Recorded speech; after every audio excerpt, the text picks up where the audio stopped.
Tiffany. I don't know exactly why I'm making this video, but I want to tell you my story. I don't ask for you to judge me or ridicule me for what I'm about to tell you. I might get a little emotional. Sorry if I do. For the past 5 years, I've been suicidal and depressed. I struggle with depression and bipolar disorder. For about 4 years, I've been a self-harmer, and I still struggle with it to this day. I'll tell you the reason why. This is gonna get very personal.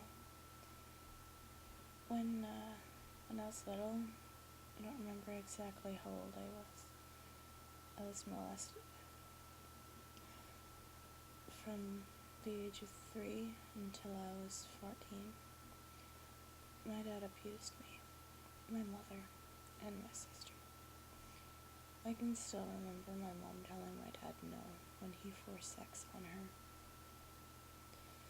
I'm not looking for your pity or anything. I just want to tell some of you that life definitely isn't easy, but it can be worth it. All through elementary school, I was bullied by the boys at my school, and because of that, I'm insecure about my body and my looks. I still sometimes get bullied to this day. Recently, I was raped.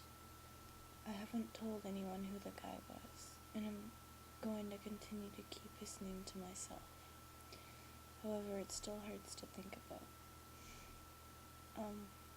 My grandfather's waiting to die.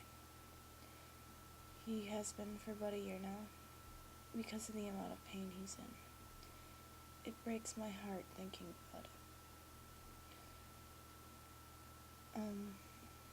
A few years ago, my grandmother had a stroke, which was 2 weeks before my 15th birthday.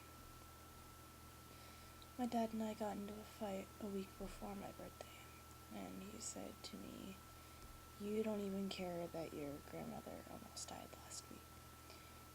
That ripped me apart. It's hard for me to come out to the rest of my family that I'm bisexual. Most of the family members on my dad's side of the family are homophobic. Self-harming can help sometimes, but a friend of mine had an aunt who died from cutting.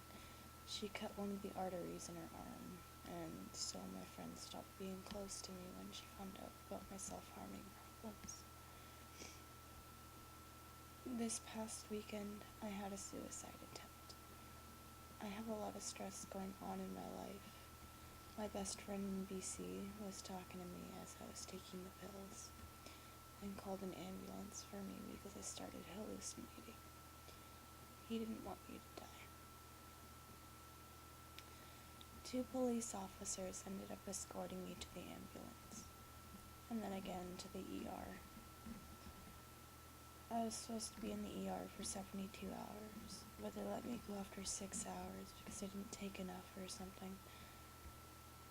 I now have to go to group counseling, which is hard for me to do. I don't like talking to new people. I'm antisocial because I started isolating myself about a year ago. Again, I'm not looking for your pity. I'm just telling you my story. I know some people are watching this. You can relate to my story. I know some of you can understand what I've gone through, and still I'm going through. It's hard. I'm trying to get better. I really am. It's just hard for me to do, especially now. I strongly believe that everyone is beautiful in their own way. Sometimes you don't notice at first, but after you get to know someone, you see their real beauty. Thank you for watching my video. I'm sorry for wasting your time.